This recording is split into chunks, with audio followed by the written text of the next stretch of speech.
Em Filipenses 1,15 dá a entender que Cristo foi criado. E 1 Coríntios 15:28, Deus Pai tem mais autoridade que Cristo? Então a dúvida dela é essa. Se Deus tem mais autoridade que Cristo, ali em 1 Coríntios 15, dito, né? Ali está dito isso. E Filipenses dá a entender de que Jesus foi criado, afinal de contas, Jesus é uma criatura ou ele é Deus pleno, assim como o Pai?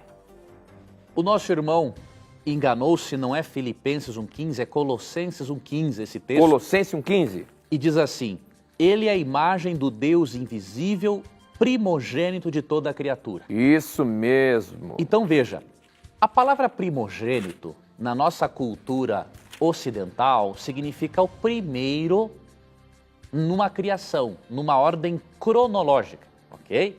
Mas nós não devemos interpretar a Bíblia dessa maneira. Eu tenho que pensar o seguinte: a Bíblia tem uma mentalidade ocidental ou hebraica? Óbvio, hebraica. Então, eu tenho que entender o termo primogênito de acordo com a estrutura mental deles. Se você avaliar o contexto, você vai entender o porquê que Cristo é chamado de o primogênito de toda a criatura. Aqui na tradução que eu estou lendo, o primogênito da criação, né? Pois, aqui já está a explicação no verso 16. Pois nele tudo foi criado, nos céus e na terra, tanto os seres visíveis como os invisíveis, tronos e soberanias, autoridades e poderes. Tudo foi criado por ele e para ele. E ele existe antes de tudo. Tudo nele se mantém.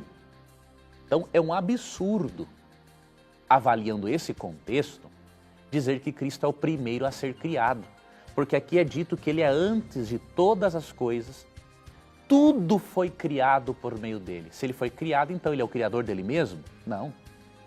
Ele é eterno. Ele é o primogênito de toda criatura, não porque é o primeiro a ser criado, mas porque é o primeiro em importância. E por que ele é o primeiro em importância? Porque de Cristo depende a origem e a manutenção da vida de qualquer criatura. Então o contexto está exaltando a Cristo como Deus e não assume a mínima possibilidade de ele ser criado. E um outro detalhe importante, se você ler o Salmo 89, versos 26 e 27, nesse salmo Davi é chamado de primogênito. Veja como é a palavra na cultura hebraica. Nós sabemos que Davi é o filho caçula, mas por que ele é chamado de primogênito? Ele é o primeiro em importância entre os seus irmãos, porque Davi foi eleito rei de Israel. Então não é primeiro numa ordem cronológica necessariamente, também primeiro em importância, nesse sentido que Cristo é o primogênito. Tá?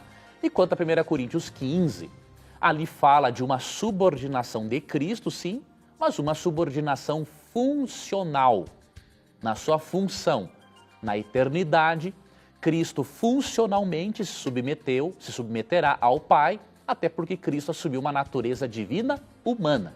Agora, essencialmente, Cristo não tem diferença com o Pai, porque em João 10,30 ele diz: eu e o Pai somos um, e em Colossenses 2,9 Paulo diz que em Cristo habita corporalmente toda a plenitude da divindade.